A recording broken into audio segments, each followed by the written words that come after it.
sur la paracha, sur une paracha. D'accord. Ok, alors le Teilim 23, c'est un Teilim qui est très intéressant. Alors, c'est 23 ou 83? 23. D'accord. Voilà. Et en fait, je me suis dit que j'ai lu plusieurs commentaires, notamment celui du Malbim, et également d'autres commentaires. Et donc, je vais vous donner pas un cours très structuré, mais plutôt un cours avec plusieurs grilles de lecture, on va dire principalement deux, par rapport aux commentaires que j'ai lus. D'accord ?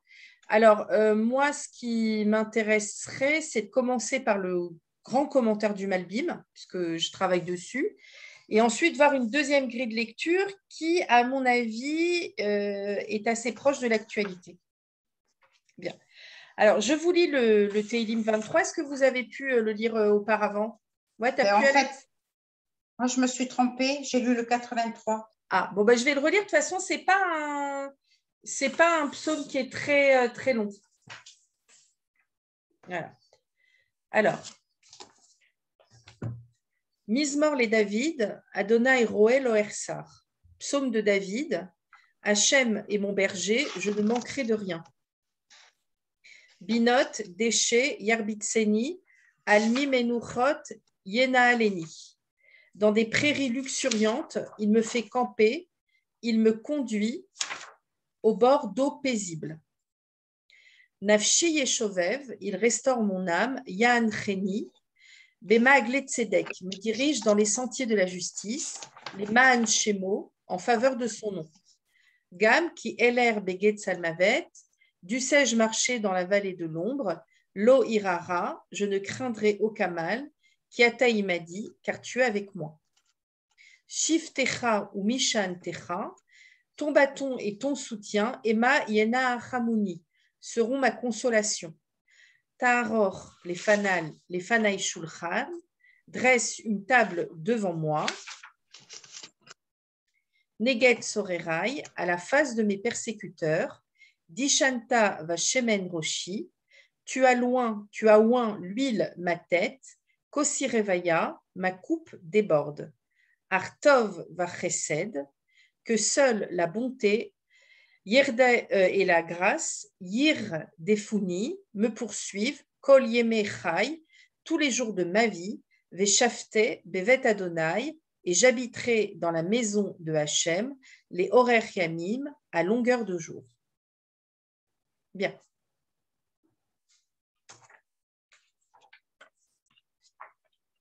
Alors, ce psaume a été écrit à un moment où David Améler est en train de fuir de Shaoul et de son armée. Vous savez qu'avant que David Améler est oint roi d'Israël, il est oint d'abord officieusement et Shaoul lui en veut énormément. Il est écrit dans le texte qu'on envoie une forme de vent de folie à Shaoul et que celui-ci, pris un peu comme possédé, va en vouloir énormément à David, surtout quand David va battre les Philistins et Goliath. Et donc, il va être très jaloux de la force de David et il va le poursuivre énormément de temps. Et donc, ce Teilim se serait passé à un événement, pendant un événement qui est dans... Attendez, je prends le livre. Dans Shmuel, livre 1, au chapitre 22.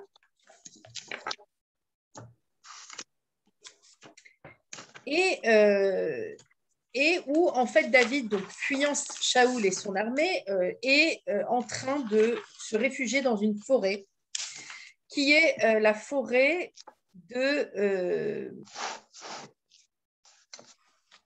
pourquoi je ne me retrouve pas? Qui est dans la forêt de Chéret. Voilà. Alors, Gad, le prophète, dit à David, ne reste pas dans le fort, va-t'en et rends-toi au pays de Yehuda. David s'en alla et arriva au bois de Chéret. Or, Shaoul apprit qu'on avait découvert David et ceux qui l'accompagnaient. Shaoul était alors à Giva, assis sur le tamarisque, sur la hauteur, sa lance à la main, tous ses serviteurs debout près de lui. Voilà. Et en fait, donc, bon, je ne continue pas, mais en tout cas, vous voyez, ce psaume, il est en lien avec cet événement-là, qui est que David Améler, donc, est réfugié dans le bois de Chéret. Bien. Alors, Chéret, ça a la même racine que Chérès, qui veut dire la terre cuite. C'est-à-dire que Chéret, ça a la notion de sécheresse, de grande sécheresse. Et pour montrer, nous dit le Midrash, que Dieu n'a pas abandonné David, en fait, Dieu va envoyer une forte humidité pour que David ne soit comme, comment dirais-je, plus dans un confort. Et ce qu'on nous dit également, c'est que cette humidité, nous dit le Midrash, avait le parfum du monde à venir, avait le parfum du Olam Haba. Bien. Et cette humidité a rendu comestibles les herbes et les feuilles, et donc David Améler a pu finalement donc manger et boire tranquillement. Alors, le lien qu'on fait avec ce Téhilim et cette histoire, c'est que en fait, David, en voyant le miracle qui s'est produit, a compris que Dieu nourrissait l'homme dans n'importe quelle circonstance. C'est-à-dire que Dieu n'abandonne pas la personne, et qui plus est son peuple, lorsqu'il n'a pas à manger.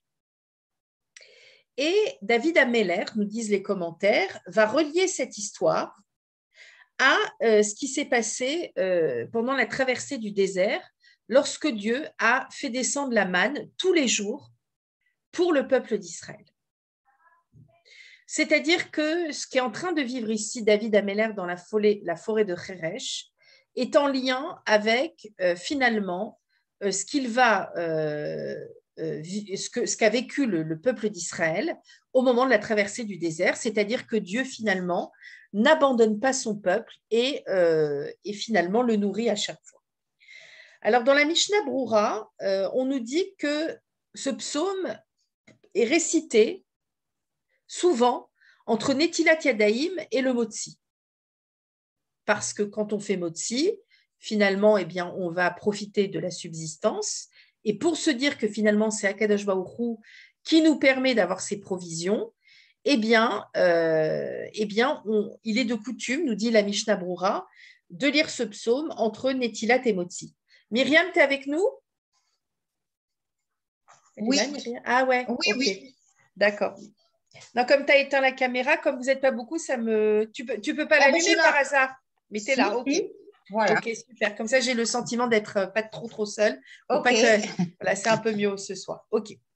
Alors, Harizal, le Harizal, c'est un peu, comment dire, c'est un peu un commentaire, on va dire, un peu kabbalistique, hein, c'est de la Kabbale. Le Harizal nous dit que ce psaume contient 57 mots, comme le mot zan, qui veut dire nourriture. Mazon, zan, ça veut dire il nourrit, c'est le verbe. Donc, dans ce psaume, on a aussi l'idée de substance, de nourrir. Et le Harizal nous dit aussi que dans ce psaume, il y a 227 lettres qui a la même valeur numérique que la bracha, la bénédiction. Donc, ça veut dire que si on récite ce psaume, on aura la bénédiction sur les provisions. Voilà, donc c'est un petit peu ça. Alors, c'est un psaume qui est surtout lu à Seudah Shlishit, au 3e repas de Shabbat. C'est vrai qu'on a coutume de lire et de chanter ce psaume avec différentes mélodies au moment de Seudah Shlishit. Bien. Donc, lorsque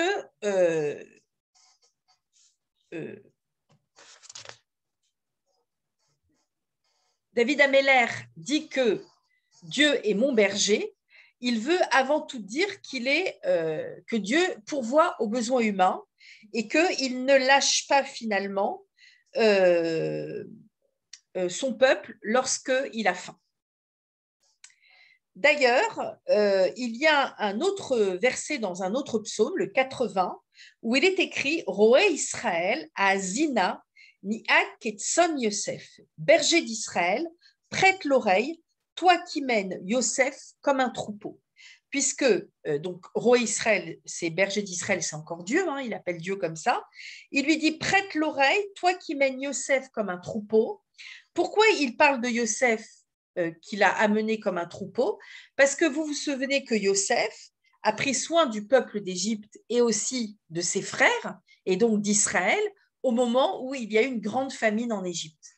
Et donc, au même titre que Yosef a été quelque part comme un berger pour l'Égypte et sa fratrie, et qu'il les a aidés à se nourrir, Dieu a aussi ce berger-là.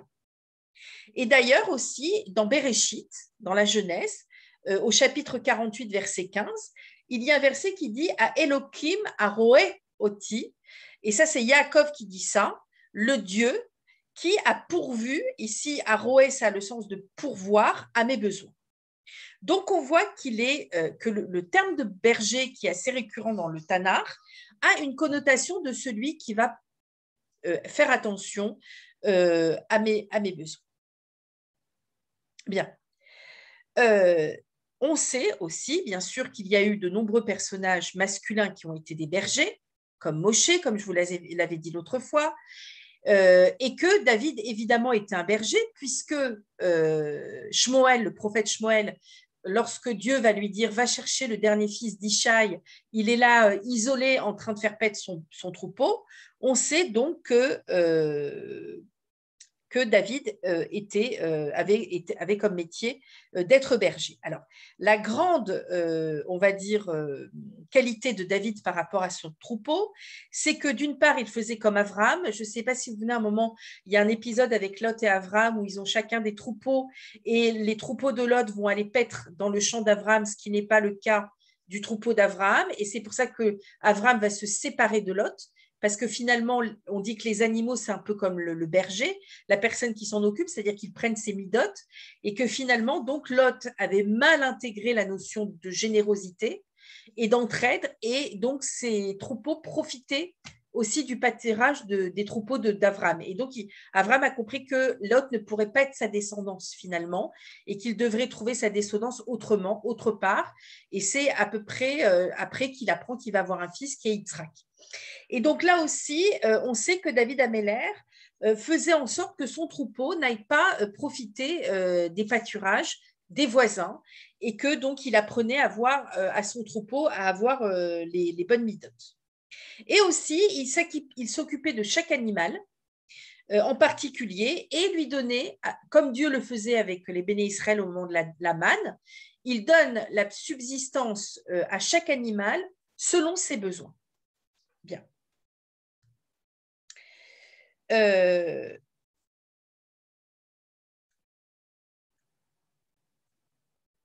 Alors, également, dans ce verset du psaume 23, Misement les David, Adonai, Roé, Loersar, il est écrit, psaume de David, Hachem est mon berger, je ne manquerai de rien.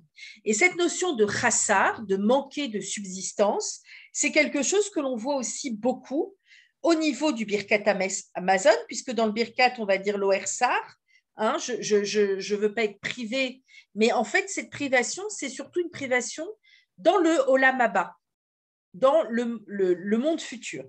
Parce que finalement, on nous dit que ce qui est important, c'est de ne pas perdre sa part, non pas dans ce monde-ci, parce que dans ce monde-ci, Dieu pourvoit à nos besoins, mais c'est de ne pas demander trop dans ce monde-ci pour ne pas perdre en spiritualité dans le monde à venir. Et que donc c'est important de savoir ce dont on a besoin dans ce monde-ci pour pas aller trop loin dans le monde à venir. Bien. D'ailleurs, j'avais lu une petite histoire, mais je ne sais pas où je l'ai notée, qui va un petit peu dans ce sens.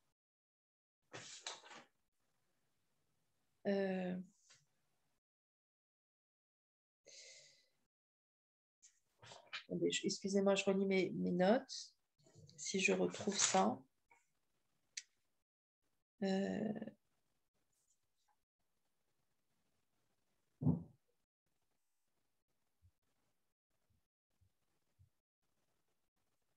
Oui, bon, je vous le dirai.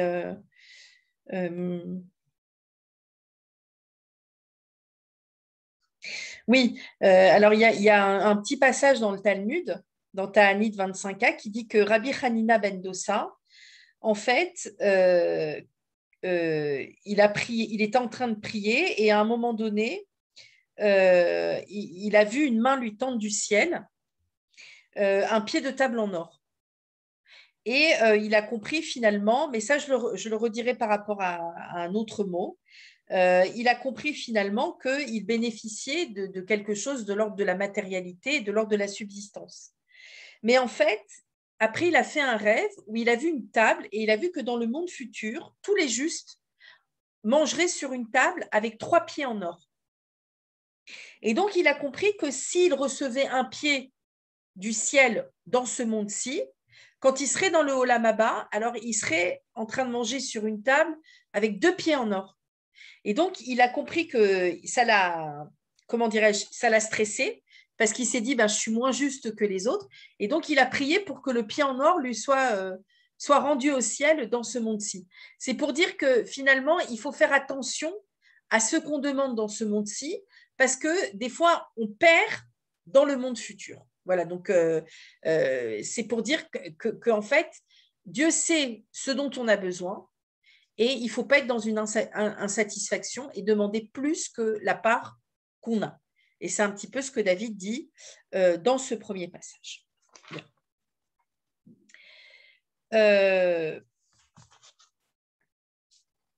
Ok. Alors, ce que j'ai oublié de vous dire également, c'est que le psaume commence par Mismor les David, et que vous le sachiez quand on va étudier d'autres psaumes, c'est que en fait, dans le Talmud Pesachim 117a, on nous dit que quand le Mizmor, c'est-à-dire le chant, il est avant David, il est Mizmor les David, que le chant est avant David, ça veut dire que David, d'abord, a commencé par chanter pour avoir l'inspiration divine. Donc, il a chanté et après, le roi Hakodesh, l'inspiration divine lui est venue. Par contre, des fois, on va voir des psaumes où il y a écrit les David Mizmor, c'est-à-dire que David, il est avant le chant, et ça veut dire que, en fait, c'est Dieu, le roi Hakodesh, l'inspiration divine, qui l'a amené à chanter.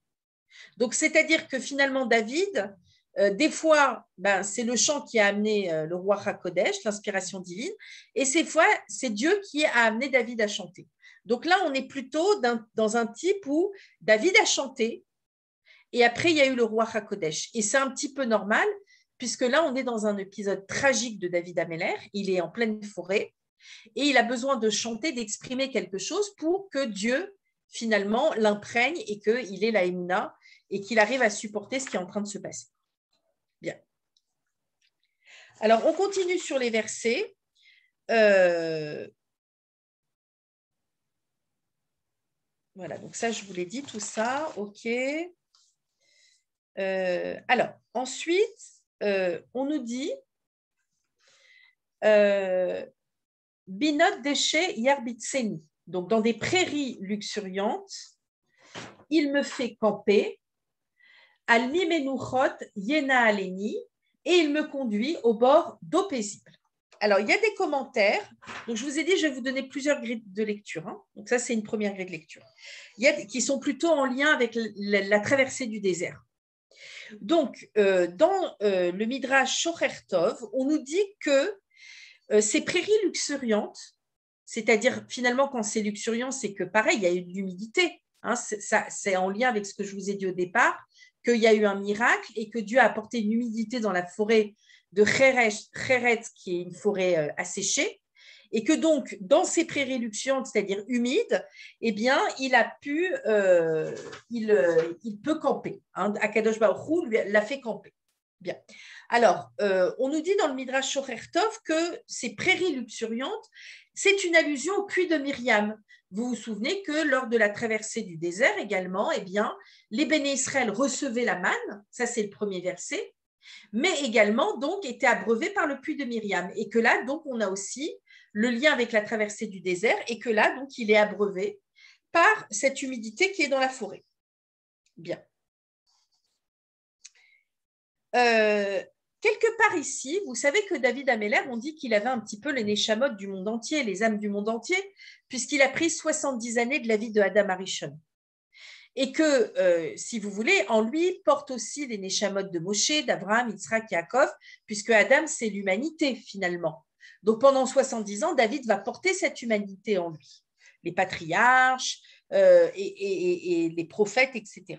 Alors, dans le Talmud Souka, on nous dit que il y a 7 bergers qui ont conduit les hommes sur le chemin le sentier de la droiture et que David Améler est au milieu. Et qu'à sa droite se tenaient Adam, Seth et Mathusalem, et à sa gauche, Abraham, Yaakov et Moshe. Et on a le sentiment ici, dans ce parallèle que fait ses commentaires par rapport à la traversée du désert, que David finalement prend un petit peu du potentiel ici de Moshe Rabbeinu, de ce berger-là, qui finalement va guider le peuple d'Israël, et que David, lui, le vit tout seul, dans sa relation et sa proximité à Kadosh Baruch Hu dans la forêt de Khéret, mais que finalement, c'est un peu ce que Moshe, qui guide le peuple, fait vivre au peuple, sauf que là, le berger, c'est Dieu, et le troupeau, c'est David. D'accord? Et que finalement, David est aussi berger, donc il le fait vivre aussi avec son troupeau, et il le fera vivre dans la royauté avec le peuple, au peuple également après. Mais en tout cas, ce qu'on ressent ici, c'est que Dieu serait un peu comme Moshe, et David Améler un peu comme les béné Israël, et que quelque part finalement, vous voyez, Dieu apporte la manne et Dieu apporte l'eau, comme Moshe a apporté, par son mérite, a apporté la manne, et Myriam, par son mérite, a apporté. Alors ensuite, il est écrit, il me conduit au bord d'eau paisible. Alors, ces eaux paisibles, bien sûr, sont encore en lien avec les eaux de Myriam, mais ce qui est intéressant, c'est le verbe Yena Aleni, qui veut dire « il me conduit ». Yena Aleni. Alors, quand je vais reprendre la lecture par le Malbim, on verra d'autres types d'interprétations, mais en tout cas ici, j'ai lu un commentaire qui disait que Rabbi Chaim de Volozhin nous disait que ce Yena Aleni, le fait que Dieu nous conduit, c'est une leçon morale. Il faut en retenir une leçon de vie et une leçon morale. C'est que parfois, dans nos vies, on veut du changement, on veut changer d'endroit parce que on a envie d'un ailleurs. Et en fait, David Améler nous dit là, non, regardez-moi, j'étais dans une forêt, et je sais que dans cette forêt, Dieu m'a amené au bon endroit. Ça veut dire que des fois, on croit que l'endroit dans lequel on vit ou dans lequel on est, c'est pas bien. Mais si on ne change pas, c'est que c'est un endroit qui est encore bon pour nous et qu'il faut le ressentir comme tel. Et il faut en faire quelque chose de merveilleux pour nous. Mais au contraire de ça, nous dit le Rav Chaim de Volozhin, c'est que parfois, au contraire, on pense qu'on est dans un endroit qui est bon pour nous, mais il faut accepter finalement le changement et il faut accepter de se déplacer. Et il faut voir si finalement, quand ça s'enlise, quand c'est répétitif, s'il n'y a pas un meilleur endroit pour nous.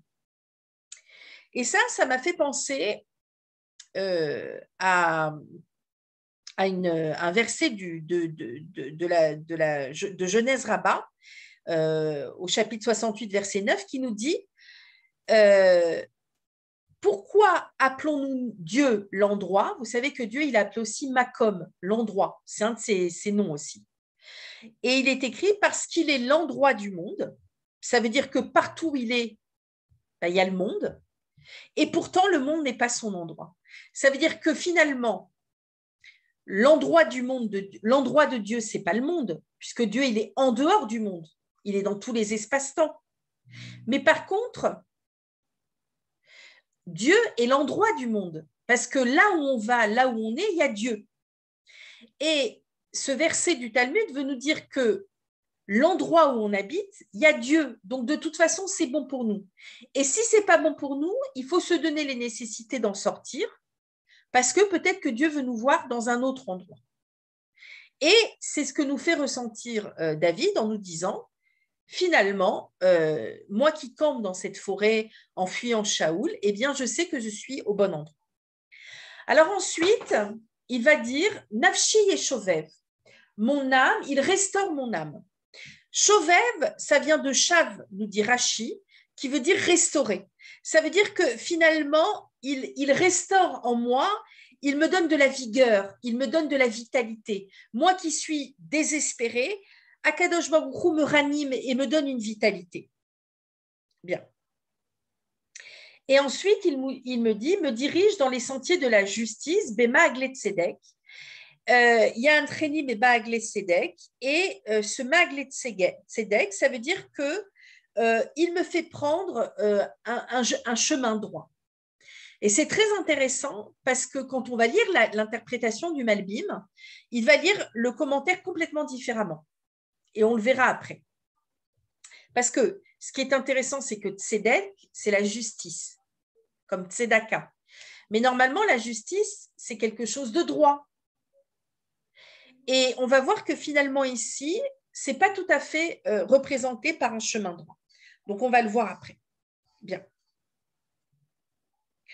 Alors ensuite, Beget Salmavet. Donc, il me dirige dans les sentiers de la justice en faveur de son nom. Donc, les man Shemo. Gamki Eler Beget Salmavet.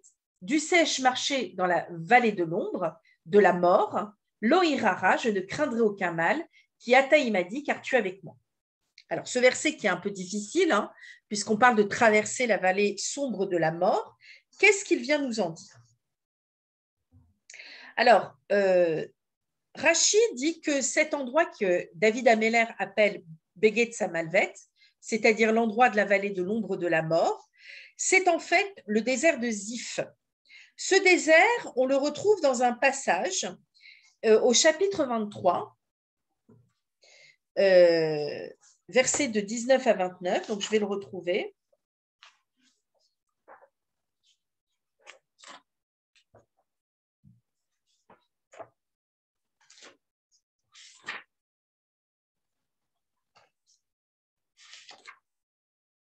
Alors, chapitre 23, voilà. Alors, des Ziphites, donc du désert de Ziph, montèrent auprès de Shaoul à Giva pour lui dire « Sais-tu, David se cache parmi nous, dans les abris de la forêt, sur la colline de Achila, qui est à droite du désert. Et maintenant, au roi, vas-y absolument à ton gré, nous nous chargeons de te le livrer. » Shaoul répondit « Soyez bénis de Hachem pour votre sollicitude à mon égard. Allez, je vous prie, prenez encore vos dispositions pour connaître et observer l'endroit où il se tient et savoir qu'il y a vu, car on m'a dit qu'il est fertile en ruse. » Voilà, et regardez comment David a été persécuté par le roi Shaoul. Voyez et reconnaissez toutes les retraites où il peut se cacher. C'était vraiment une traque. Venez me retrouver une fois bien renseigné, et j'irai avec vous. Et s'il est dans le pays, je le rechercherai dans toutes les familles de Yehuda. Ils partirent donc dans la direction de Ziph, précédant Shaoul, tandis que David, avec ses hommes, était dans le désert de Maon, dans la plaine, vers la droite du désert. Shaoul et ses gens se mirent à sa recherche. David, informé, descendit le long des rochers, mais resta dans le désert de Maon. Shaoul, l'apprenant, poursuivit David dans le désert de Maon. Shaoul cheminait, etc., etc. Donc, Shaoul et ses gens cernaient David et sa troupe pour les capturer. Voilà. Et puis, tout d'un coup, Shaoul cesse de le poursuivre parce qu'il y a des Philistins plus loin. Et David remonte de là et s'arrête dans les abris de En-Gedi. Et après, donc, c'est une autre cachette. Donc, vous voyez que David a été extrêmement traqué par Shaoul, par le roi Shaoul et son armée. Et vous voyez qu'à chaque fois, ces endroits-là sont, eh bien, là, ici, comme la vallée sombre de la mort, ça veut dire que le désert de Ziph, ça devait représenter sa mort, puisque là, Shaoul était sur le point de l'attraper et de le tuer. Et puis finalement, comme il y a eu une bataille avec les Philistins plus loin, sans doute envoyée par Dieu pour sauver David, alors c'est ce que dit David, même si je traverse la vallée de la mort, je ne craindrai aucun mal car je sais que tu es avec moi. C'est-à-dire qu'à chaque fois finalement, Akadosh Baruch Hu a sauvé David lorsqu'il était traqué par Shaoul. Bien. Alors ensuite, on nous parle de bâton, on nous dit ou Mishan, pardon, Kiata, il m'a dit, Shiftecha ou Mishan Techa, Emma, Yena Hamuni. Donc, ton bâton et ton soutien. Alors, en fait, c'est deux bâtons, d'accord? Shiftecha, c'est un bâton, Shevet. Et Mishan Techa, c'est aussi un autre bâton, mais ça vient d'un terme qui veut dire le soutien. On est. Mishan Techa, c'est ton soutien. Et alors, Radak, lui, nous dit que c'est un seul bâton. Mais il y en a qui disent que c'est deux bâtons. Et en fait, c'est comme si qu'on avait un bâton, le chevet, qui était pour frapper les animaux, et le Mishan Techa était comme, vous savez, les bâtons de berger, pour pouvoir s'appuyer dessus et se reposer. Et donc, David veut dire que finalement, grâce à Dieu, il bénéficie de deux aides, celle de pouvoir traquer ses persécuteurs, et puis l'autre qui est plutôt de s'appuyer sur Dieu pour pouvoir se reposer et pour ne pas finalement craquer. Bien. Alors ensuite, il dit donc que ces bâtons-là seront sa consolation puisque ils vont être un soutien pour lui. Alors ensuite, il nous parle. Donc là, je vous fais vraiment de manière très linéaire, mais vous allez voir que Malbim va vraiment structurer le truc d'une toute autre manière, ce qui est très intéressant. Ta'aroch les fanai shulchan, donc dresse une table devant moi, neget sorerai, à la face de mes persécuteurs, dit shanta va shemen roshi, donc après on le verra ça. Donc dresse une table. Alors, en fait, on nous dit que cette table, finalement, qui est dressée à la face des persécuteurs, ça rejoint la troisième occurrence de la traversée du désert, qui est celle des Hanéné Kavod, des nuages de protection qui étaient au-dessus des Béné Israël, au-dessus du peuple d'Israël. C'est-à-dire que cette table qui est dressée serait ce nuage de protection contre les persécuteurs et qui donc protégeait les Béné Israël lors de la traversée du désert. Donc on a vraiment les trois occurrences qui sont représentées par Moshe, Myriam et Aaron, c'est-à-dire la manne, l'eau, et puis maintenant les nuées de gloire qui protégeaient le peuple et qui l'éclairaient aussi pendant la nuit. Bien. Donc voilà ce qu'on nous dit pour voilà.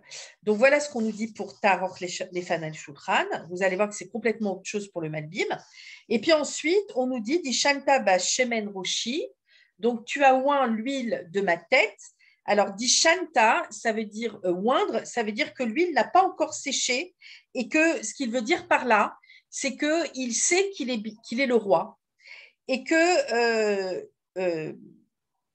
sa coupe déborde, ça veut dire que finalement, eh bien maintenant, alors Révaïa, je vous l'avais dit l'autre fois, c'est comme Ruth, hein, c'est comme David, il descend de Ruth, et Ruth, elle s'appelle comme Révaïa parce qu'il y a aussi une forme de débordement, d'abondance, et sa coupe déborde, c'est-à-dire que finalement, eh bien, en effet, David, descendant de Ruth, la Moabite, va bien être le roi d'Israël et l'ascendant du Mashiach. Et on nous dit que dans le Midrash, que ce débordement de la coupe représente encore les eaux du puits de Myriam qui débordent pour abreuver le peuple et que, à ce titre-là, le roi est là pour abreuver le peuple, c'est-à-dire finalement l'élever pour qu'il ait, parce que vous vous souvenez que quand on avait étudié le personnage de Myriam, l'eau représente aussi la Torah, l'eau représente aussi la Emouna, et que donc le travail du roi va être également donc d'abreuver le peuple et de l'amener à une certaine forme de Emouna. Et c'est ça le rôle de la royauté. Bien. Alors, cette coupe débordante aussi, c'est l'idée d'un cœur qui est débordant, puisque David avait un cœur débordant. Et c'est aussi l'idée nous dit le Talmud, de cette abondance de chants, puisque David est celui qui chante, et que donc tous ces chants aussi sont là pour apporter aux autres. Bien. Alors ensuite, il dit Ach tov vachesed yirdefuni kol yemei chayai. Veshafti bevet Hachem leorech yamim. Que seule la bonté et la grâce me poursuivent tous les jours de ma vie, et j'habiterai dans la maison de Hachem à longueur de jour. Ar, alors ici, on nous dit que ça veut dire mais c'est dans le sens que ar, c'est une petite quantité. Ça veut dire, je veux bien que tu me donnes une petite quantité de tov vachesed, de cette bonté et de cette grâce qui est finalement l'idée d'avoir de la nourriture, d'avoir du matériel, mais pas en grande quantité pour que je puisse avoir plus dans le monde futur. Et il dit, donc donne-moi un petit peu dans ce monde-ci, tous les jours de ma vie, afin que j'habite la maison d'Hachem tous les jours, c'est-à-dire finalement être le plus proche de toi dans ce monde-ci et dans ce monde futur. Et finalement, ce que nous dit le Radak, c'est que lorsque David Améler, et maintenant on va le voir de manière très très forte dans le Malbim, ce que David Améler veut dire, c'est que donne-moi un petit peu dans ce monde-ci. Moi, je n'ai pas besoin d'être un grand roi, je n'ai pas besoin d'avoir beaucoup de matériel, parce que finalement, moi, je vais être proche de toi. Et là, ce que David Améler veut dire dans ce dernier verset, c'est éloigne-moi le plus possible du politique, pour que je puisse le plus possible être dans le spirituel et me rapprocher de toi. Et c'est ce qu'on va voir maintenant dans la deuxième forme de commentaire qui est celle du Malbim, qui est beaucoup plus structurée. Et ensuite, on va essayer de retrouver un petit peu quelle est cette idée finalement. Qu'est-ce que ça devrait être d'être un berger, d'être Roé Israël. Alors, on a vu que là, dans toute cette partie-là que je vous ai expliquée, c'était plutôt celui qui pourvoit à mes besoins. Hein, on l'a vu, dans tous les versets, on a le lien avec la traversée du désert. On a la manne, hein, dans le premier verset, en lien avec le Birket Amazon, je ne manquerai de rien. On a les eaux, hein, les prairies luxuriantes, la coupe qui déborde, etc., le puits de Myriam. Et on a l'idée donc du shulchan, de la table dressée, qui serait donc ces anéné kavod, ces nuées de gloire qui protégeaient le peuple. Et on a donc ici les trois mérites de Moshe, Myriam et Aaron dans ce psaume 23, qui est lu, hein, comme je vous l'ai dit, entre Netilat Yadayim et Motsi, et surtout à Seudash Tishit, le troisième repas de Shabbat. Bien.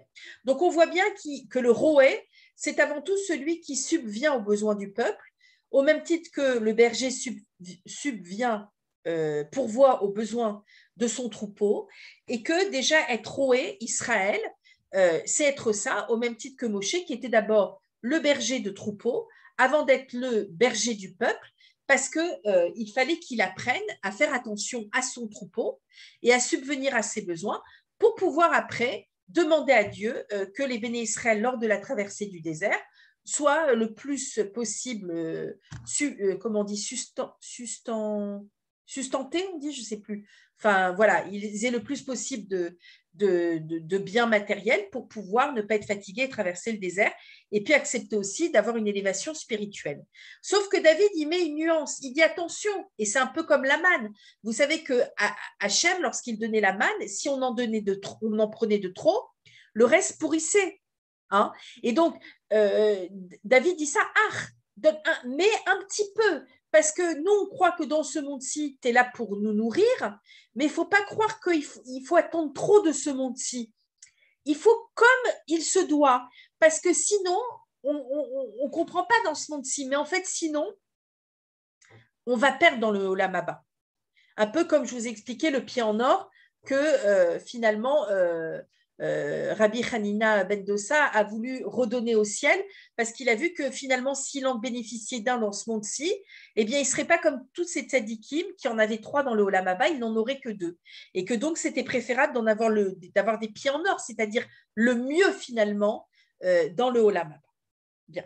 Donc voilà David qui nous donne une leçon de ce que c'est qu'être Roé Israël, du berger vis-à-vis finalement de son troupeau ou du peuple. Et Dieu vis-à-vis des béné Israël, et Dieu vis-à-vis de chacun d'entre nous. Bien.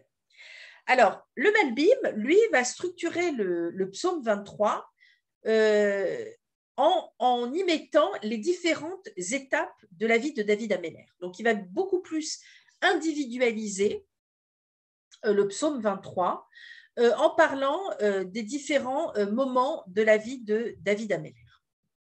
Alors, qu'est-ce qu'il va dire? Il va dire que dans le psaume numéro 1, le verset 1, donc, on se souvient, Mizmor les David, Adonai Roi, donc psaume de David, Hachem est mon berger, je ne manquerai de rien. Là, on nous parle de la première partie de la vie de David Ameller. Alors, qu'est-ce qui lui est arrivé dans sa première partie de vie à David Ameller? David Ameller est le dernier enfant de Ishaï, fils de Oved, et il est rouquin. Et Ishaï soupçonne son épouse d'avoir commis un adultère. Et comme David Ameller est rouquin, il n'est pas très bien vu. Alors, il s'isole et il devient berger. Et lorsque Shmuel va dans cette famille, parce que Dieu lui demande, alors Shmuel est attiré par les plus beaux visages, c'est-à-dire l'aîné, Eliav. Et puis Dieu lui dit, c'est pas lui, c'est pas lui, c'est pas lui, jusqu'à ce qu'il lui dit, non, c'est le petit dernier là qui est dans les champs. Et Shmuel ne va pas comprendre parce qu'il est rouquin et lui, il a l'impression qu'il est comme Esav. D'ailleurs, oui, David est sanguinaire comme Esav. Et il ne comprend pas très bien comment ce petit monsieur-là, qui plus est descendant d'une Moabite, donc il y a un problème, pourrait avoir un quelconque lien avec la royauté. Pourtant, David, lui, ne l'a pas du tout vécu de cette manière. David, lui, était très, très heureux d'être berger. Il était isolé, avec son menu des bétails dans le désert. Et pour lui, ce sont les meilleures années de sa vie. Et quand il dit ça, Hachem est mon berger, je ne manquerai de rien, il se rappelle le temps où lui-même était berger et où son troupeau ne manquait de rien. Et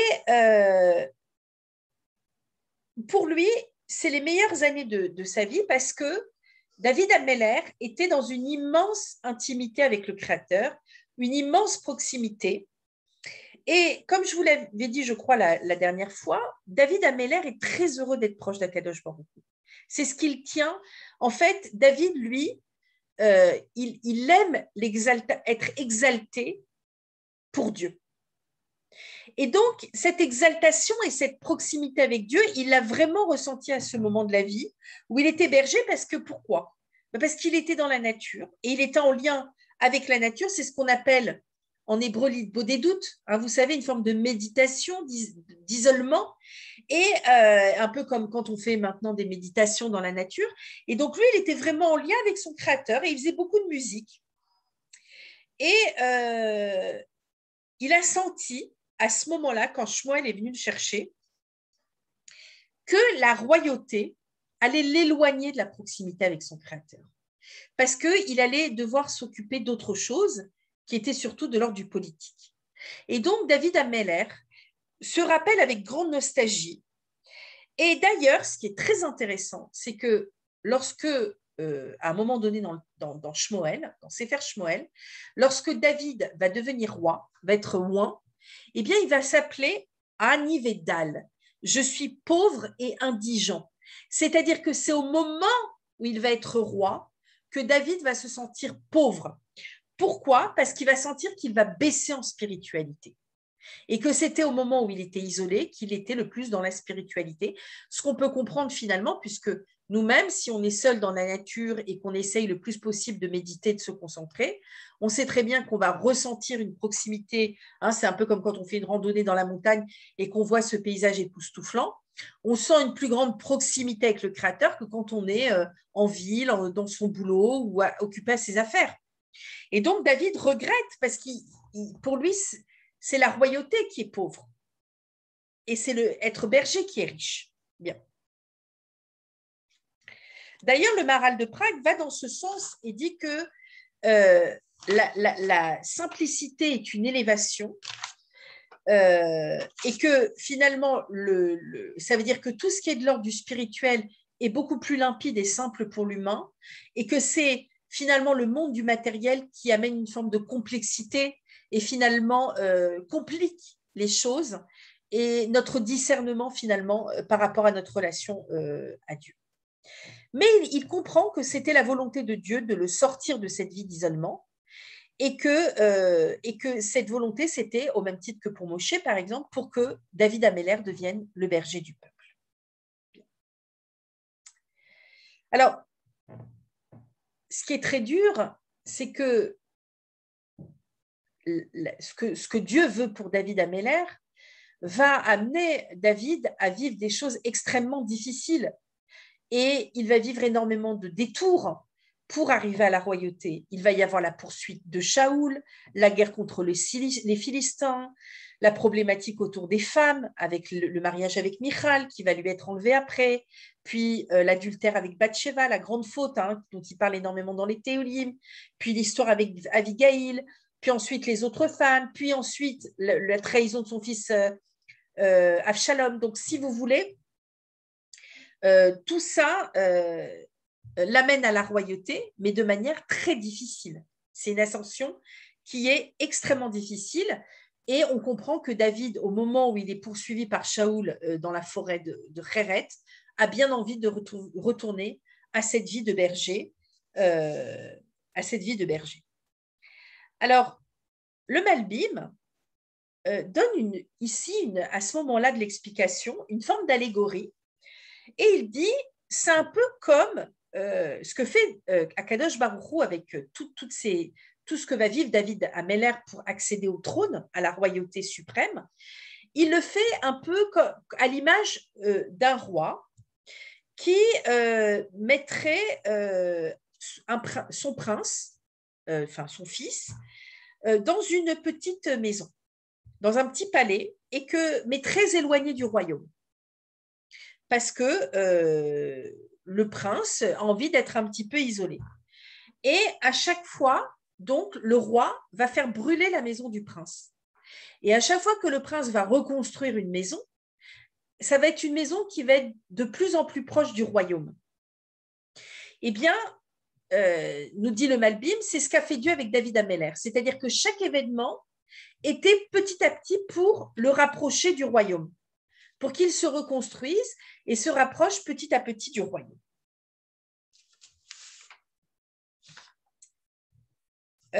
Alors ensuite, il dit, dans des prairies luxuriantes, comme je vous l'avais dit, il me fait camper, il me conduit au bord des eaux. Et là, donc David dit, oui, moi, quand j'étais un berger, isolé, tout simplement, j'avais pas besoin de grand-chose, j'avais besoin d'un peu d'eau, d'un peu d'herbe. Et donc, vous voyez, la première analyse, c'était que Dieu pourvoit à nos besoins. Et là, c'est dans la position de David Améler, c'est, mais moi, de toute façon, j'ai pas besoin de grandes choses. Et donc, c'était très bien comment tu subvenais à mes besoins. Quand j'étais tout seul berger, je n'avais pas besoin de plus que ça. Je n'ai pas besoin d'avoir ce que la royauté me promet comme richesse matérielle. Bien. Et là, Nafshi Yeshovev, Yan Chenim et Maaglet Tzedek Leman Shemo, il restaure mon âme, me dirige dans les sentiers de la justice en faveur de son nom. Là, le Malbim, il voit une deuxième partie de la vie de David. Et cette deuxième partie, c'est en fait une période de transition. C'est-à-dire qu'à ce moment-là, David Améler a rencontré Shmuel, il a été oint officieusement roi, mais il est encore aussi berger, c'est-à-dire qu'il est dans le palais de Shaoul, il n'est pas roi officiel, et il peut être chantre dans le palais de Shaoul, mais en même temps, il peut encore sortir du palais et aller faire paître son troupeau. Et là, le Malbim dit pourquoi il pense comme ça, que ce verset-là, c'est la deuxième période, c'est une période de transition de la vie de David Améler, où David, finalement, est dans un entre-deux. Parce que, alors, je vous rappelle que le Malbim, il fait très attention au pshat, au sens littéral et au mot. Donc, il dit, mais dans Yeshovev, c'est-à-dire, il restaure mon âme. Yeshovev, ça vient aussi de Shovev. Et Shovev en hébreu, ça veut dire quelqu'un qui est un polisson, quelqu'un qui est un petit peu sauvage. Et donc, c'est un petit peu ce qui se passe. C'est-à-dire que Dieu avait des aspirations pour David Améler et c'est pour ça qu'il brûlait, comme nous dit le Malbim dans son allégorie, il brûlait petit à petit sa maison pour le rapprocher du royaume. Mais David Ameller était un peu comme Chauvève, il était un peu comme un agneau sauvage, un agneau qui se débattait encore et qui disait mais non, je veux retourner avec mon troupeau, je veux pas que tu m'emmènes avec toi.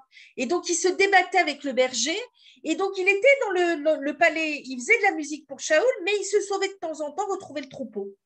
Et vous voyez comment ici, donc, David Ameller se voit comme un agneau lui-même, faisant partie du troupeau. Bien.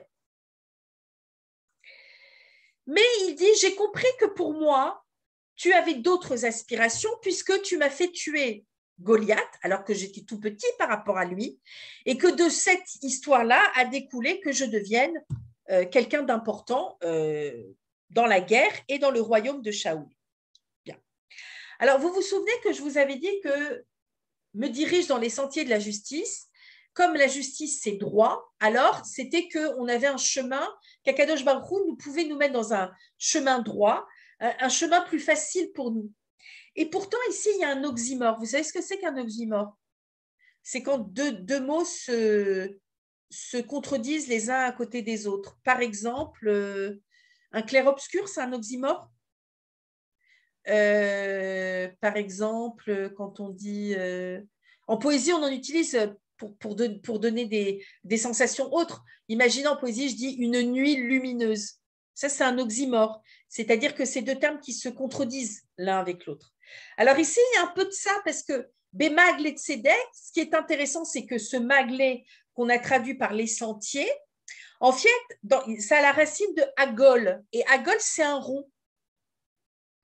Comme si finalement, oui, tu veux m'amener à la justice, puisque la royauté, c'est la justice, mais attention, tu vas me faire prendre des chemins spiralaires, tortueux. C'est-à-dire que finalement, je ne vais pas y aller simplement. Et tout ce que je vais vivre, ça va être très compliqué. Et pourtant, je vais être obligée de le vivre au nom de la justice. Il y a un autre personnage de la Bible qui vit ça. C'est Yaakov. Vous savez que Yaakov, ça veut dire le talon, hein, puisqu'il va tirer son frère, le talon de son frère au moment de l'accouchement. Mais ça vient aussi de Ekev, nous dit le Rav Shimshon Raphaël Hirsch, qui veut dire tortueux.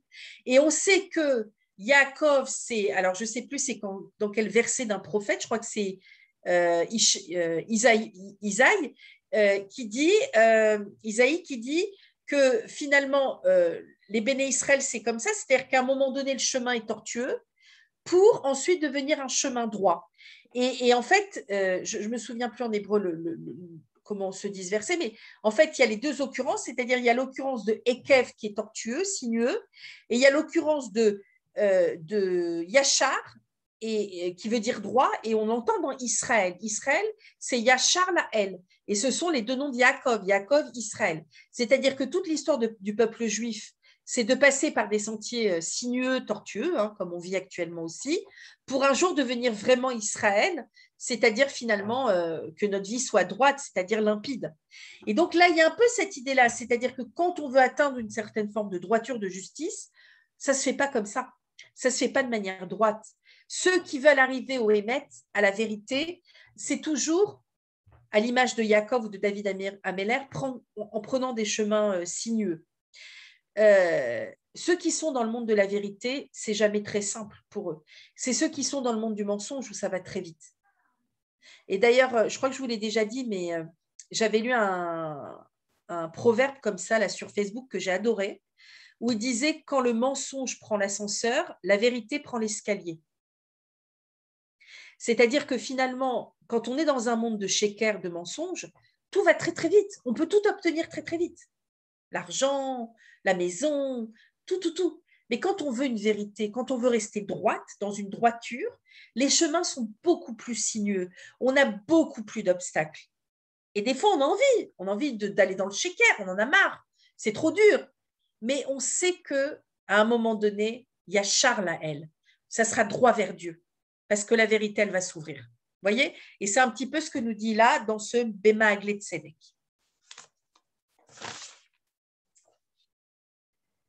Bien. Ensuite, nous sommes à la troisième période de la vie de David Ameller, quand il est écrit « Dussé-je marcher dans la vallée de l'ombre de la mort, je ne craindrai aucun mal, car tu es avec moi. » Gam qui eler beget salmavet le irara kiata imadi. Alors, là, le Malbim nous dit que cette troisième période, c'est lorsque David Améler donc, est poursuivi par Shaoul. Je vous ai lu le passage dans Shmuel, lorsqu'il est dans le désert de Zif. Et donc, il sent là qu'il est comme un agneau menacé. Là, il n'a pas cette possibilité d'aller et de venir. Là, il est enfermé et il est maintenant comme un agneau menacé. Et que cette période-là où il marche dans la vallée de l'ombre de la mort, c'est vraiment toute la période qu'il traverse à cause de Shaoul. Et toutes les persécutions de Shaoul, je vous en ai lu 2, mais imaginez, il y en a énormément comme ça, où il doit se cacher, aller par là, aller par là. Donc, c'est extrêmement difficile. Mais il sait que Akadosh Baruch Hu est toujours le berger qui va le protéger et que pour ça, eh bien, il y a ces fameux 2 bâtons qui vont lui permettre d'éloigner les ennemis, les bêtes sauvages, et en même temps être un soutien sur lequel je vais pouvoir m'appuyer lorsque je serai extrêmement fatiguée. Et que ces 2 bâtons-là seront ma consolation parce que finalement, ils vont m'amener vers le bon chemin. Voilà. Et que c'est Akadosh Baruch Hu, c'est que lui qui peut finalement éloigner mes ennemis de moi et m'aider. Donc ça, ce qu'on avait lu sur l'ombre de la mort, c'est vraiment la période de Shaoul et toutes les persécutions des ennemis et de Shaoul. La 4e période de la vie de David Améler, c'est lorsqu'il est écrit Ta'aroch lefan al shulchan, donc tu dresses une table devant moi à la face de mes persécuteurs, tu as oint d'huile ma tête, ma coupe déborde, etc., etc. Alors là, donc, on est maintenant Ta'aroch lefanai shulchan. Le Malbim nous explique que cette table qui est dressée, c'est la table de la royauté. Là, on est dans la 4e période, quand David Améler va être donc roi d'Israël, mais de manière cette fois-ci officielle, et donc plus persécuté par Shaoul. Donc maintenant, la 4e période, c'est la période finalement de la reconnaissance. Bien. Et c'est très intéressant parce que le Malbim va nous dire que David Améler est comme un metsayer, comme un dessinateur. C'est-à-dire que les mots qu'il emploie, vous voyez la table dressée, c'est comme des dessins que l'on voit. J'ai trouvé ça très joli ce qu'il dit le Malbim, qui fait qu'on a l'impression d'une représentation qui est tangible et qui est palpable. C'est-à-dire que David Améler, lorsqu'il parle, il vit ce qu'il dit. Ou plutôt il dit ce qu'il vit. C'est-à-dire que finalement, il va employer des termes, c'est pour ça que le Malbim est très important, parce qu'il travaille sur les termes, il nous fait comprendre que c'est comme si que David ébauchait des dessins de vie et nous les offrait, il nous disait voilà comment j'ai vécu les choses. C'est qu'à un moment, tu as dressé une table devant moi et j'ai compris, et ça a été la période de ma royauté. Bien. Et on nous dit que ce psaume, c'est aussi le psaume de la Emouna. Parce que vous voyez, c'est ce psaume de toujours s'en remettre à Akadosh Baruch Hu et finalement vivre fortement toutes les périodes de nos vies, du berger à la royauté, en se disant que toujours Dieu est à côté de moi. Et c'est vraiment l'idée très forte de la Emouna que met en avant David Améler. Alors, c'est très intéressant parce que cette histoire de Shulchan, donc qui est en lien avec la royauté, on le revoit dans l'élaboration du Mishkan, du sanctuaire, pendant la traversée du désert. Le Rambam, Maïmonide, nous dit d'ailleurs que voilà comment c'était fait. Alors, il y avait le Mizrach Aketoret, c'est-à-dire l'espèce d'endroit où on mettait les encens, et ça, c'est en lien avec le monde des Kohanim. Il y avait dans le Mishkan également le Haron, c'est-à-dire l'espèce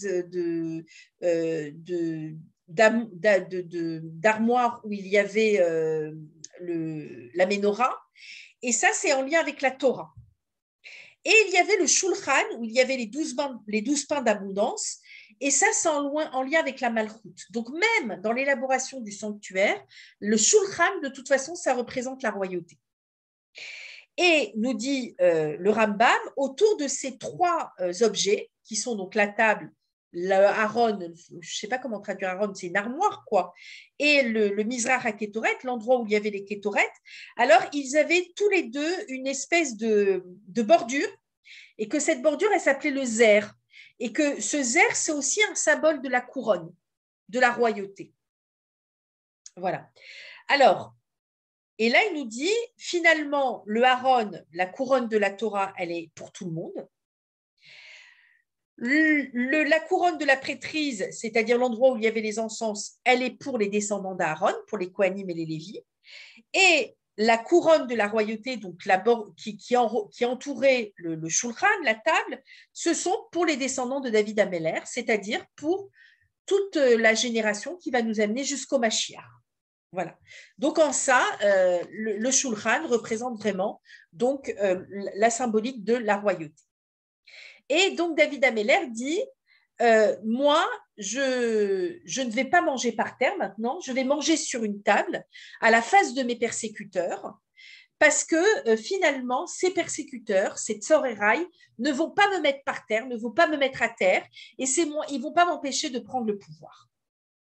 Et d'ailleurs, il dit bien après qu'il a été oint d'Ishanta Beshemen Roshi, il a été oint, et que donc, voilà, il a été officiellement roi d'Israël, et que donc les persécuteurs ne pourront plus rien contre lui.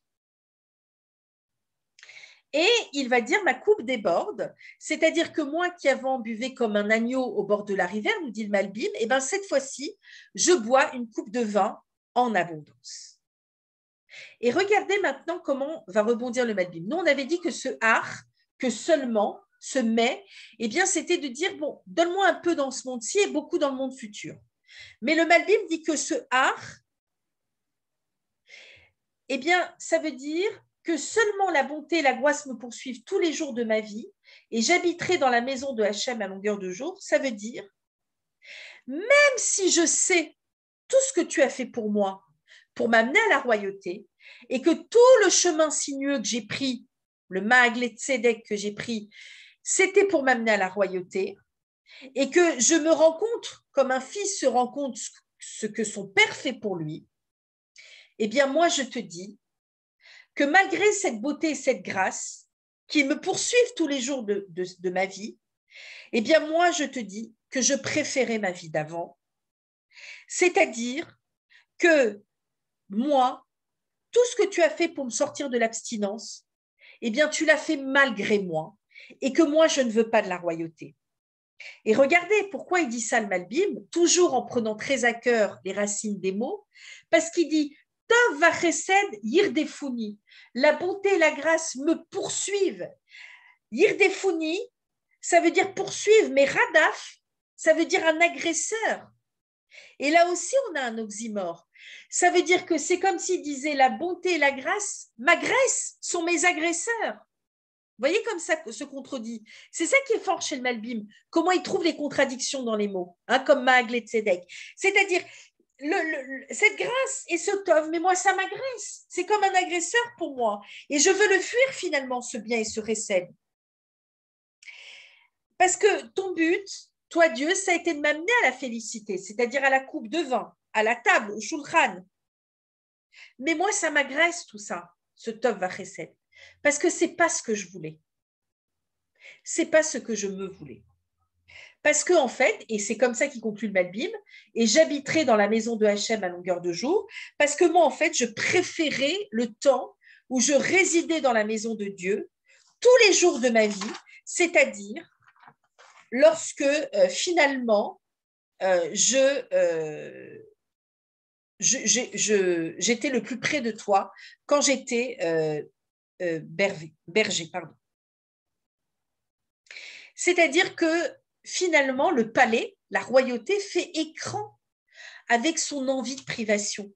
Parce que dans l'idéal de David Améler, c'est dans la privation, dans le fait d'être berger, qu'il trouve sa plus grande proximité avec Dieu. C'est-à-dire que ce qu'il dit, c'est que le fait d'être roi, et ça c'est extrêmement ça le judaïsme, hein, la royauté c'est un mal qui est nécessaire. Parce que la royauté c'est une grande problématique politique jusqu'au temps du Mashiach. Parce que le roi, il doit vivre dans des choses extrêmement complexes et difficiles. et que finalement, ça l'éloigne de la proximité de Dieu. Vous voyez bien comment, comment David, après, va fauter plusieurs fois, va avoir une problématique avec les femmes, va être sanguinaire. Parce que la royauté, ça fait écran avec la vraie proximité. Et d'ailleurs, comment dirais-je, ce que nous dit le Malbim, c'est que quelque part, il aimerait être dans une forme de nésiroute, lui, dans une forme de, vous savez, le nazir, c'est celui qui ne buvait pas et qui se laissait pousser les cheveux. C'est-à-dire que lui, il veut être dans une forme d'abstinence tous les jours de sa vie. Et d'ailleurs, Shmuel a été nazir, c'est ça qui est marrant. Et donc, lui, il n'a pas envie d'être dans cette vie-là, ce n'est pas son idéal de vie. D'ailleurs, il y a un passage dans Vaïkra, dans le chapitre 4, dans 3 versets. D'abord, au verset 3, on nous parle, on nous dit « Im », si le Kohen faute, et on nous dit ce qui va se passer. Dans le verset 13, on nous dit « Si toute l'assemblée faute », et on nous dit ce qui va se passer. Et c'est très marrant, parce qu'au verset 22, on nous dit – alors, donc, il y a « Im » pour le Kohen, « Im à Kohen », faute. Ensuite, il y a si l'assemblée, imaklal, fait une faute. Et ensuite, au lieu de qui est ce im, il y a asher nasi. Et ce asher, ce n'est pas un si, mais c'est un quand. Quand un prince fautera. C'est-à-dire que dans Vaïkra, il y a finalement la prédiction de la faute politique. C'est-à-dire que le Kohen, c'est, comment on dit, probable. Si. Mais ce n'est pas toujours sûr, c'est possible. Pour l'Assemblée aussi, l'Assemblée peut fauter, mais pas tout le temps. Mais par contre, qu'un prince faute, c'est inéluctable. Parce que le politique, forcément, amène à la faute. Et c'est pour ça que David, finalement, il a peur. Il a peur parce qu'il sait que ça va l'éloigner de sa faute.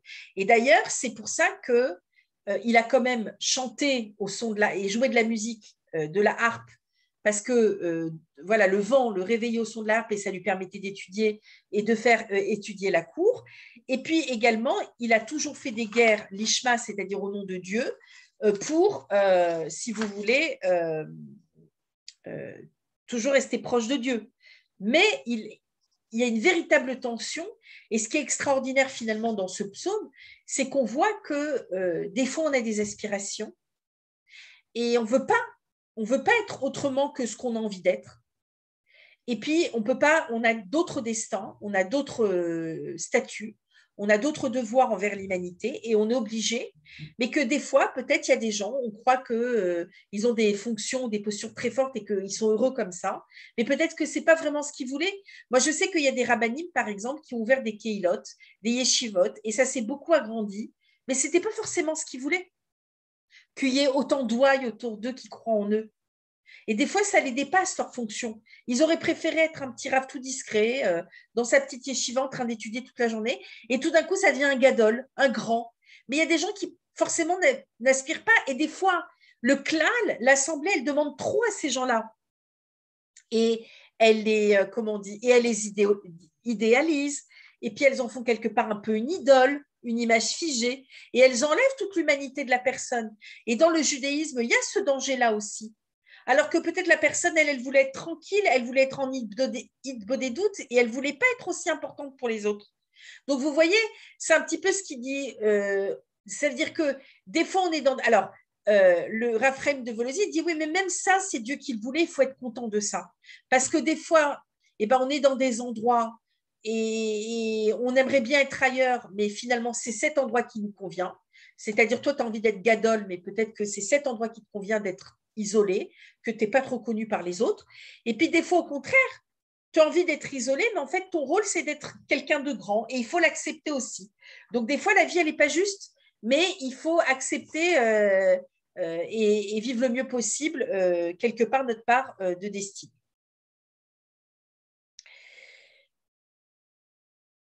J'avais envie de conclure en donnant une troisième interprétation qui est la mienne cette fois-ci. Et c'est un petit travail que j'ai fait, et puis de cours aussi que j'ai entendu, en essayant d'intérioriser encore plus finalement qu'est-ce que c'est que cette idée de berger. Dieu est mon berger. Et c'est quoi finalement être berger? Comment on pourrait se poser la question pour nous-mêmes, puisque là, on a vu un petit peu deux types d'études, une à travers la traversée du désert, une à travers la vie de David Ameller.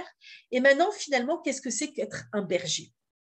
Alors, pour ça, j'aimerais revenir à l'histoire de Caïn et Èvel et de conclure comme ça. Qu'est-ce qui s'est passé finalement?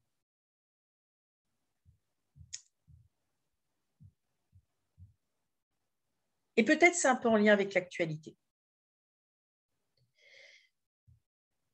Caïn, on le sait par les commentateurs, il serait né avant la faute de Adam et Chava, même si on parle de sa naissance après. Donc, quand Caïn est né, lui, il était dans un monde d'avant la faute, où finalement l'homme est venu de la terre et où il a un lien extrêmement proche, puisque Adam, ça vient de Adama, de la terre, et donc il a un lien extrêmement proche avec la terre. Sauf qu'il y a eu la faute, et puis Adam, lui, a été maudit de cette manière, c'est que c'est la terre qui va être maudite. Et il lui dit également que poussière tu es, et poussière tu fus, poussière tu seras, c'est-à-dire que finalement la terre est maudite et que tu viens de la terre et tu retourneras à la terre, c'est-à-dire qu'il a mis en l'homme finalement la mortalité, le fait d'être mortel. Bien. Lorsque Dieu demande à Caïn et à Èvel, donc les deux frères, de lui donner une offrande, voilà ce qui se passe. Ouais, excusez-moi, j'essaye de retrouver le texte. J'avais mis pourtant un petit bout de papier, mais je l'ai perdu.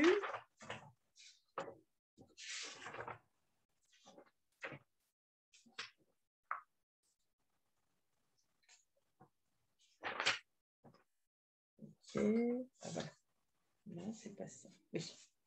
Alors, donc, Chava conçoit Caïn, dit Kaniti Shet Hashem, j'ai acquis un homme avec Dieu, et puis elle enfante Èvel, et Èvel, il devient roé, il devient berger. C'est exactement le terme qui est employé, il est roé, il est berger. Roé de son, il est berger de menu des bétails. Donc, Èvel devient berger de menu bétail, et Caïn devient donc ce qu'on appelle en hébreu Oved Adama, il cultive la terre. Sauf que Oved, ça vient de avoda, de la avod, qui veut dire travailler. Et la question qu'on peut se poser déjà ici, c'est Oved Adama. Qu'est-ce que ça veut dire le travailleur de la terre? Est-ce que c'est lui qui domine la terre ou est-ce que plutôt il est esclave de la terre? Parce que vous savez qu'un Oved, c'est un esclave. Donc, quand on nous dit qu'il est Oved Adama, il y a comme un jeu de mots dans le texte qui est-ce que finalement il travaille la terre comme celui qui domine la terre, un agriculteur qui maîtrise la terre, ou alors au contraire il est Oved Adama, c'est-à-dire que c'est la terre qui le domine, il est esclave de la terre. Ce qui est intéressant ici, c'est que Caïn, comme je vous l'ai dit, est né avant la faute, et donc il va exclure ici que la terre est maudite.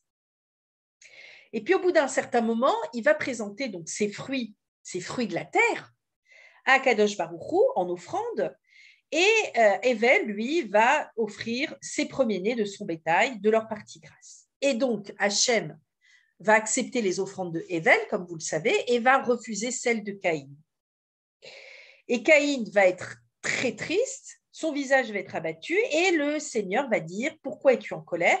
Pourquoi ton visage est-il abattu? Si tu t'améliores, tu pourras être pardonné. Sinon, le péché est tapis à ta porte, il aspire à t'atteindre, mais toi, sache le dominer. Et finalement, Caïn en arrive au meurtre de Èvel. Bien. Alors, pourquoi Caïn est triste? Je comprends, il est triste qu'on lui ait refusé ses offrandes. Mais, évidemment, comme je vous l'ai dit plusieurs fois, Dieu veut lui dire quelque chose par là. Qu'est-ce qu'il veut lui dire? Il lui dit, écoute, tu ne veux pas me donner de tes plus beaux fruits, mais me donner de tes premiers fruits, ce serait comme Èvel qui m'a donné de ses premiers, les premiers de son bétail. Ça veut dire que tu accepterais, en me donnant les prémices, que j'ai le pouvoir créateur premier, et donc que tu es deuxième dans la création. Et si tu n'as pas un rapport à la terre comme ça, alors que la terre, en plus, est maudite, alors ça veut dire que chaque chose que tu vas cultiver sera des choses qui, comment dirais-je, ça voudra dire surtout que tu placeras toujours le travail de la terre avant ta relation à l'autre. Je m'explique. Si tu ne me donnes pas tes plus beaux fruits, alors que c'est moi qui ai le pouvoir créateur premier, ça veut dire que tu placeras toujours en premier ton attachement à la terre avant ta relation avec moi. Et c'est pour ça que je refuse tes offrandes, parce que ce qui compte, c'est ta relation avec moi. Pourquoi Dieu dit ça?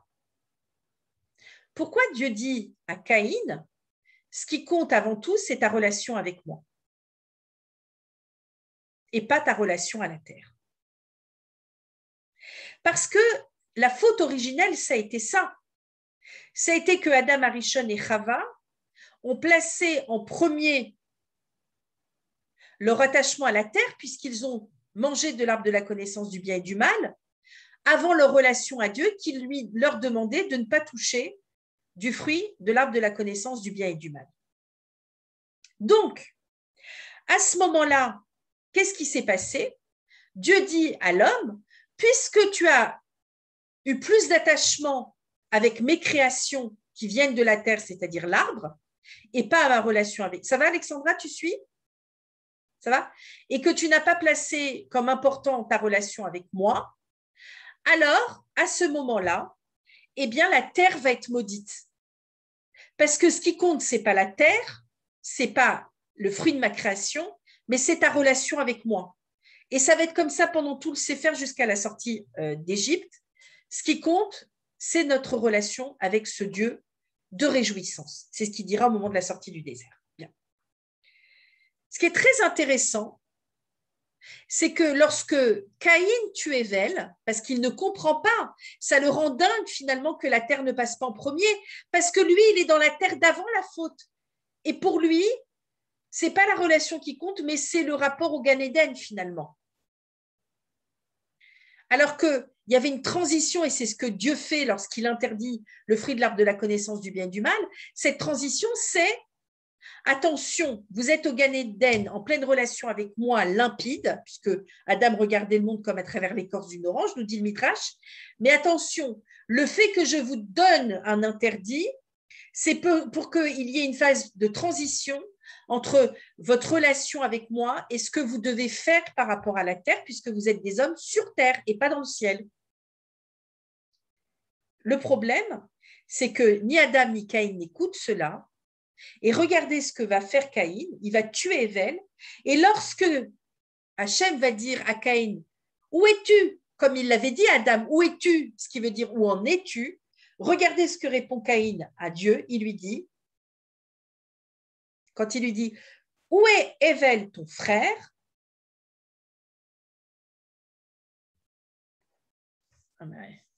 Quelqu'un qui vient à la fin, toute fin. Alors, où est Hével, ton frère? Regardez ce qu'il dit. Vayomer Hashem el Caïn, i Hével achicha. Et regardez ce que dit Caïn. Mince, j'ai perdu. Hével achicha, vayomer lo yadati ashomer echi anochi. Il lui dit, je ne sais pas, suis-je le gardien de mon frère? Ashomer anochi, le gardien de mon frère. Ce chômeur-là, c'est comme un roué, c'est comme un berger. Je m'explique. Si on est trop attaché à la terre et aux enjeux de la terre, si on est trop attaché à ce qu'on doit faire avec la terre, on oublie d'être le gardien de notre frère. On oublie notre relation à l'autre. Et c'est pour ça que Caïn, ne supportant pas, tue Hével. David, qui a l'âme de Adam Arishon, nous propose ceci. Être berger, comme Dieu l'est avec son peuple, c'est avant tout être le gardien du peuple. Parce que lorsque je suis berger comme Hével, Je ne suis pas sédentaire, je suis nomade. Et c'est-à-dire que finalement, ce qui m'importe, c'est pas l'endroit où je vis, où je suis, c'est pas mon endroit. Ce qui m'importe avant tout, c'est de m'adapter aux situations que je traverse et donc de m'adapter aux gens que je rencontre, donc de m'adapter aux autres. Et si je suis dans cette position-là de berger, c'est-à-dire d'adaptation aux autres, alors j'aurai le goût de l'autre, hein, comme dit le fameux film avec Bakri. J'aurai le goût de l'autre, c'est plutôt le goût des autres. C'est-à-dire que finalement, j'aurais envie d'être gardien de mon frère. Je n'aurais pas envie de l'abîmer au nom d'une terre, au nom de la terre. Et finalement, ne pas être gardien de sa terre, ne pas être aliéné à sa terre, nous permet d'être gardien de l'autre, d'être gardien et garant des autres. Et lorsque David Ameller dit Hachem Roé, Dieu est mon berger, ce qu'il veut dire par là, c'est que lorsque Dieu a créé le monde, une terre, un endroit, et lui est l'endroit de ce monde, comme je vous l'ai dit dans la phrase du Talmud, il n'a pas créé ce monde pour se glorifier d'une superbe création parfaite de la nature, des arbres, des animaux et de tout ce qu'il a fait pendant les 6 jours de la création. Parce que sinon, il n'aurait pas créé le Shabbat. Comme nous dit le Rav David Forman, s'il a créé le Shabbat Dieu, c'est parce qu'il a voulu laisser la création se créer par elle-même. C'est-à-dire qu'il a voulu finalement laisser une autonomie à sa création. Et lui-même s'autonomiser de sa création. Comme un peintre se désaliène de sa peinture et laisse sa peinture exister d'elle-même, sans avoir l'obsession de la retoucher sans cesse. Donc si Dieu a créé le monde, c'est pas pour se glorifier d'une terre qu'il peut détruire. On dit que Dieu détruit le monde toutes les secondes et nous on s'en aperçoit pas, que la terre elle est détruite toutes les secondes et reconstruite toutes les secondes. Lui il fait ce qu'il veut, Dieu. Non, s'il a créé le monde, c'est parce qu'il est Roé Israël. Il est notre berger, comme nous dit David Ameller. C'est-à-dire qu'il est ce garant, ce chômeur, ce gardien de nous, qui nous donne notre subsistance, c'est vrai. Ça, c'était le premier commentaire, mais qui nous permet aussi d'apprendre la proximité avec lui, comme nous dit le Malbim, cette forme d'isolement, mais pour être le mieux possible avec les autres, pour ne pas avoir une envie de tuer l'autre au nom d'une terre. Alors, je nous souhaite d'être au plus profond de nous des Roé Israël, des bergers d'Israël, dans notre vie individuelle, de ne pas avoir sans cesse, au nom de l'argent, au nom d'une maison, au nom de notre petit confort, au nom de nos petites peurs, d'avoir l'envie de tuer l'autre, symboliquement. Mais qu'on ait cette force d'être avec l'autre et de voir que, ce qu'on a un peu ici, c'est bien. Ce qui compte, le vrai salaire, ce sera dans le monde futur. Et qu'on soit des Roé Israël pour notre terre.